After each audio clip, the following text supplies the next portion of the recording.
Voilà, comme promis, voici notre émission. En fait, c'est une émission, on dirait une causerie utile. C'est comme ça que moi je la nomme, une causerie utile femme à femme. En fait, entre-temps, je me suis dit qu'il y a tellement d'informations qui circulent sur les réseaux sociaux. Mais il y en a qui sont bonnes, il y en a qui détruisent carrément. Et je me suis dit, pourquoi ne pas, entre nos femmes, organiser une plateforme sur laquelle on pourra tout dire. Parler de nous, parler de Dieu surtout. Parce que c'est une émission chrétienne.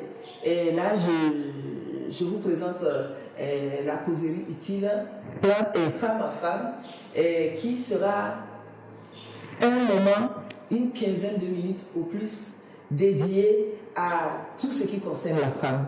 Qu'est-ce que la femme? Qu'est-ce que nous sommes devant Dieu, qui nous sommes? Parce que, sincèrement, devant la société, la femme, quelque part, est considérée comme un objet à utiliser, des fois à jeter comme on suce de l'orange. Et on se dit, non, ce n'est pas le plan de Dieu pour la femme. Et ensemble, on va s'édifier et on va comprendre que Dieu a un plan pour la femme aussi. La preuve, elle lui a donné la possibilité d'accoucher, de donner la vie. Dieu veut que nous soyons très attachés à lui pour pouvoir vraiment bénéficier de son amour, de sa grâce et pouvoir résister à des intempéries sur cette terre. Nous allons aborder beaucoup de thèmes, plein de thèmes. Par exemple, nous allons parler de la femme sage. Qui est-elle? La Bible a dit que la femme sage, c'est celle qui bâtit son foyer. Donc, comment bâtir son foyer? Comment ne pas détruire son foyer? Parce que généralement, il nous arrive de suivre des conseils ou bien de faire certaines choses qui détruisent carrément notre foyer sans qu'on le veuille. Maintenant, comment bâtir notre foyer? Et vous savez très bien qu'on ne peut bâtir notre foyer que sur la parole de Dieu, du Créateur. Le Créateur, voilà. Et nous allons aussi parler de la femme gracieuse. Elle est quoi? C'est cette femme qui a de la grâce. Cette femme qui est débonnaire, cette femme qui donne tout d'elle-même à son foyer, cette femme qui se dédie à sa progéniture, à sa société, à son église. Et on s'est dit qu'on ne peut jamais être une femme gracieuse si on n'est pas connecté à la grâce. La grâce, c'est la personne de Jésus-Christ.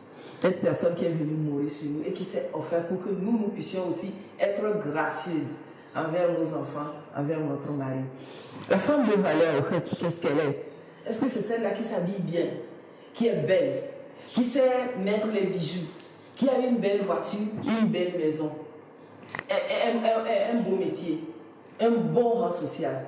Au-delà de tout ça, la femme de valeur, c'est celle-là qui a une valeur interne, une valeur que l'on considère comme caractère, que l'on considère comme comportement et qui plutôt intéresse les hommes. C'est pourquoi des fois nous voyons des femmes qui sont très belles mais qui ne sont pas mariées. Nous voyons des femmes qui ont un rang social très élevé mais qui ne sont pas heureuses. Juste parce que cette valeur interne qui donne la joie à perpétuité, cette valeur interne qui est connectée à son Créateur, n'y est pas. Donc nous allons en parler. Comment faire pour avoir une valeur qui nous permet d'être ce que nous sommes, quoi qu'il en soit, que nous ayons la joie. La femme spirituelle, nous allons en parler. C'est quoi la femme spirituelle? Est-ce que c'est celle-là que nous voyons généralement dans les centres de prière, qui ont les foulards, qui n'ont pas de boucle d'oreilles? La spiritualité a à voir surtout avec la parole de Dieu, surtout avec la personne de Jésus-Christ et avec Dieu lui-même et le Saint-Esprit. Donc, ensemble, nous dirons comment faire pour être spirituel. Et quand vous voyez une femme spirituelle, vous la reconnaissez déjà par sa maîtrise de soi, par sa sagesse, par sa façon de parler et de considérer les valeurs, les vraies valeurs. Nous allons en parler. Nous allons parler de la femme ointe. Est-ce que c'est celle-là qui sait parler en langue? Celle-là qui fait des croisades? Est-ce que c'est elle-là qui est ointe? On peut se dire que une femme peut être à la maison juste avec sa famille et être une femme ointe. Ointe parce qu'elle assure son rôle primordial, primaire, qui est de s'occuper de sa famille, de s'occuper de son mari et d'élever ses enfants.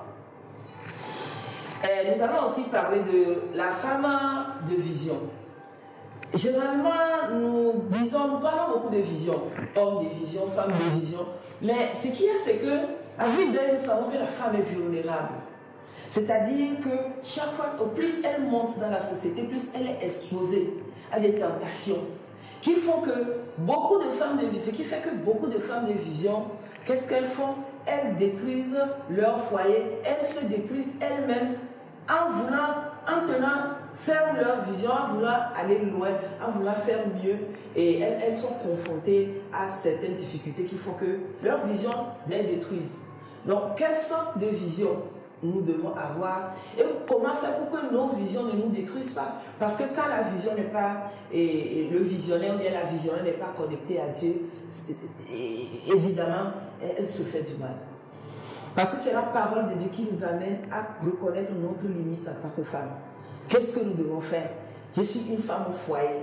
Comment je dois être en même temps visionnaire, en même temps une dame de société, une grande dame de société, sans toucher au sacré, c'est-à-dire à mon foyer, sans faire du mal à ma famille. C'est ça, c'est de tout cela que nous allons parler. Nous allons inviter des grandes dames de société, des ministres, nous allons inviter des directrices de société, nous allons inviter des ménagères, nous allons inviter des éducatrices au primaire, au collège, au lycée, tout cela pour pouvoir partager notre expérience, mais en étant dans le cadre chrétien, parce que c'est seule la parole de Dieu, à ma connaissance, peut faire d'une femme une femme de valeur. Donc voilà, à quelque peu présenter notre émission. Nous allons parler de beaucoup de femmes dans la Bible, parler de Ève, parler de Ève, comment en essayant de s'éloigner de son mari, a mis son foyer en danger et a mangé la pomme, et comment il faut vraiment tenir à l'autorité, ne pas être en dehors de l'autorité, je parle de la femme bien sûr, pour ne pas risquer de détruire son foyer. Nous allons par exemple parler de Milka, celle-là qui s'est moquée de son mari et que Dieu a maudit de stérilité, et comment faire pour pouvoir être plus proche de notre mari, comment faire pour être des bénédictions à notre mari. Nous allons parler d'Esther qui a compris qu'à un moment, elle était utile pour sauver son foyer. Il y a beaucoup de Déborah, cette dame qui a été à la guerre comme les hommes et qui a sauvé Israël. Nous allons parler de beaucoup de femmes. Donc vous verrez que nous aurons toujours à dire comment faire pour ne pas être stressé, pour ne pas être toujours stressé. Quand on est face à la violence au foyer, comment s'en sortir à travers surtout la prière, à travers la parole de Dieu. Et voilà, et en quelque sorte, comment nous comptons être ensemble. Nous allons inviter beaucoup de gens, et vous aussi. Si vous êtes là, vous sentez être personne ressource, faites-nous signe, et ensemble nous allons parler par rapport à votre domaine et en se basant surtout sur la parole de Dieu. Merci beaucoup, j'espère que vous allez aimer ce que nous allons faire et surtout que ce que nous allons faire va faire du bien dans la vie d'une femme. Que Dieu vous bénisse.